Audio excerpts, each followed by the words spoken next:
Beloved disciples of our Lord Jesus, in our last lecture we heard how Martha, hearing that Jesus was coming, went out to meet Jesus, while Mary stayed at home with the mourners. Jesus reminded Martha that He is the resurrection and the life in person, and asked if she believed this. She in turn responded that she believed that He was the Messiah, and therefore whatever He willed to do, He would be able to do. We continue with John chapter 11, verse 28, where we read, "When she had said this, Martha went and called her sister Mary, saying quietly, 'The teacher is here and is calling for you.' And when she heard it, she rose quickly and went to Him." Now Jesus had not yet come to the village, but was still in the place where Martha had met Him. When the Jews who were with her in the house, consoling her, saw Mary rise quickly and go out, they followed her, supposing that she was going to the tomb to weep there. Apparently, Jesus' return to the Jerusalem area was not generally known, and Martha didn't want the crowd of sympathetic mourners to know that He had come, partly because she knew Jesus' life was in danger at this time. But Martha's attempt to keep His arrival secret was not successful, for the visitors, thinking that Mary was going out to the tomb, got up and went out after her, thinking that they would share with her in her grief at the tomb. John 11, verse 32, "Then Mary, when she came where Jesus was and saw Him, fell at His feet, saying to Him, 'Lord, if you had been here, my brother would not have died.'" Mary was even more strongly affected than Martha in her grief and in her feelings toward Jesus. She threw herself down on the ground before Jesus and broke into tears. She, like Martha, exclaimed, "Lord, if you had been here, my brother would not have died." Apparently, the two sisters had often said to each other, "If the teacher had just been here, our brother would not have died." They both had great confidence in Jesus' ability to heal when He was present, but apparently it had not occurred to them that He could also bring their brother back from the dead. John 11, verse 33.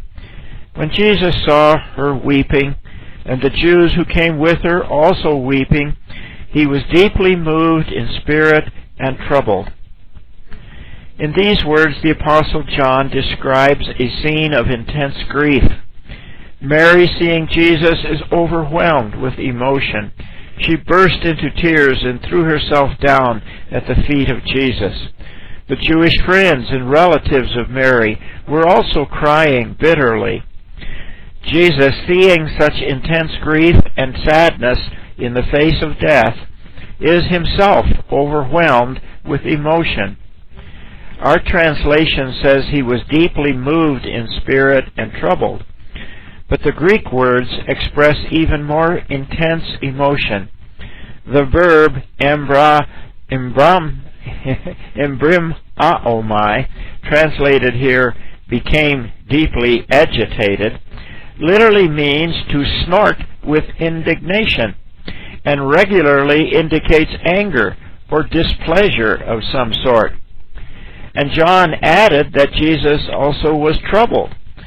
The word John here used, etaraxen, means he shook himself.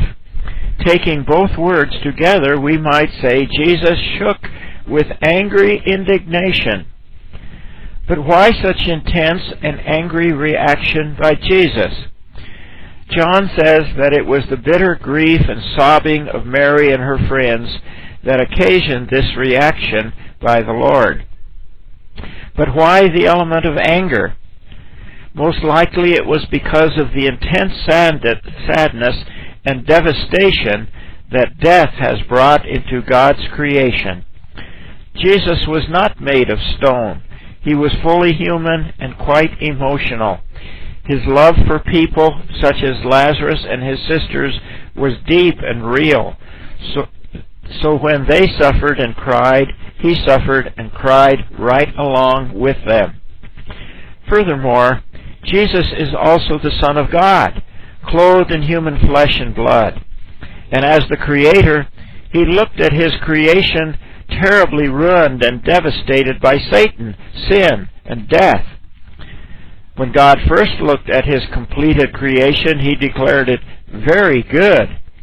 Now, as Jesus looks at His creation, He becomes visibly upset and angry at what it has become. Furthermore, as He saw the ruin and misery that sin and death produces, He must have realized that in a few short weeks He Himself would descend into death, and there deal with human sin and grapple once and for all with mankind's last and most bitter enemy. John 11:34-35. And Jesus said, "Where have you laid him?" They said to Him, "Lord, come and see." Jesus wept. Jesus wept. Here stands the Creator in the midst of the great sadness and the ruin which Satan and human sin has wrought. Smoldering anger and grief mingle together in His tears. Along with His tears, hot indignation against the powers of darkness is powerfully aroused. Now, with set jaw and steely determination, Jesus steps forward as the one who goes into battle. So He asks, "Where have you laid him?" Verse 37-38. So the Jews said, "See how he loved him." But some said, "Could not he who opened the eyes of the blind man have kept this man from dying?" The friends and neighbors of Mary and Martha were surprised at the tears of Jesus. It was to them a clear indication of the deep love which Jesus felt for His friends. Men, generally, are reluctant to cry in public. They try too hard to stifle their emotions, at least until they are alone. But Jesus is not ashamed to cry in public, for His tears are a true expression of the love in His heart. John knows his Master's heart, for he himself is described as the disciple whom Jesus loved in John 13:1-23. Jesus wept over Jerusalem, Luke 13, verse 34. Then once again in the darkness of Gethsemane, Hebrews chapter 5, verse 7. John adds that some of the friends of Mary and Martha were perplexed for the same reason that Mary and Martha had been. They said, "Could not he who opened the eyes of the blind man have kept this man from dying?" Some commentators think this was a suspicious, hostile question born of doubt and unbelief. This is possible, but more likely, in my judgment, it was perplexing to them that Jesus had not kept his friend alive, for they affirmed a previous miracle, the man born blind, that they had heard about. John 9, verses 15-34. Then follows verse 38a. Then Jesus, deeply moved again, came to the tomb. John here uses the same word he used before when he said that Jesus was deeply moved again. Jesus sees inwardly at what Satan has done to mankind, and also over the hard-heartedness of the children of men, who, though they know that their sinful behavior always brings death, nonetheless they still persist in their sin. However, Jesus restrained his anger quietly within himself. The tomb was a cave, and a stone lay upon it. Jesus said, "Take away the stone." Martha, the sister of the dead man, said to him, "Lord, by this time there will be an odor, for he has been dead 4 days." Jesus gave the startling command, "Take away the stone." But Martha, who is ever the practical one, is concerned for Jesus' sensitivities. Viewing a corpse is one thing, but the stench of decaying flesh is worse. Human reason and bitter experiences often make our trust in God weak and uncertain. Martha quickly reminds Jesus that Lazarus has been dead 4 days, and so the grave should remain closed. Verse 40. Jesus said to her, "Did I not tell you that if you would believe, you would see the glory of God?" Jesus reminded Martha that he had told her, "If you believe, you will see the glory of God." In other words, if she will just hold fast to her faith, she will not see the stench of death, but rather the unlimited power of God. In these words, Jesus says something that is always true for all Christians. If we will but just hold fast to our faith in God without visible proof, then later our faith will be crowned by seeing God's greatness with our own eyes. John 11, verse 41 to 42. So they took the stone away. Jesus lifted up his eyes and said, "Father, I thank you that you have heard me. I knew that you always hear me, but I said this for the sake of the crowd which is standing round, because I want them to believe that you sent me." Some men in the crowd willingly removed the stone from the entrance to the tomb. They were no doubt anxious to see what Jesus would do. Then Jesus began to pray loudly enough that all could hear him. Jesus had no need to pray out loud to God. He did it for the benefit of the bystanders, and he prayed with certainty. Jesus would not have asked for the grave to be opened were he not certain that the Father would grant what he prayed for. And he didn't ask for power to raise Lazarus, but instead he gave thanks that the Father had already heard him. And, lest the crowd think that it was unusual that the Father granted his prayer, Jesus added, "I knew that you always hear me, but I said this for the sake of the crowd, because I want them to believe that you sent me." All that Jesus does is intended to awaken true faith in the Father and in himself as the promised Messiah. Verse 43 to 44. Then when he had said this, he cried out with a loud voice, "Lazarus, come out!" The dead man came out, his hands and feet bound with bandages, and his face wrapped with a cloth.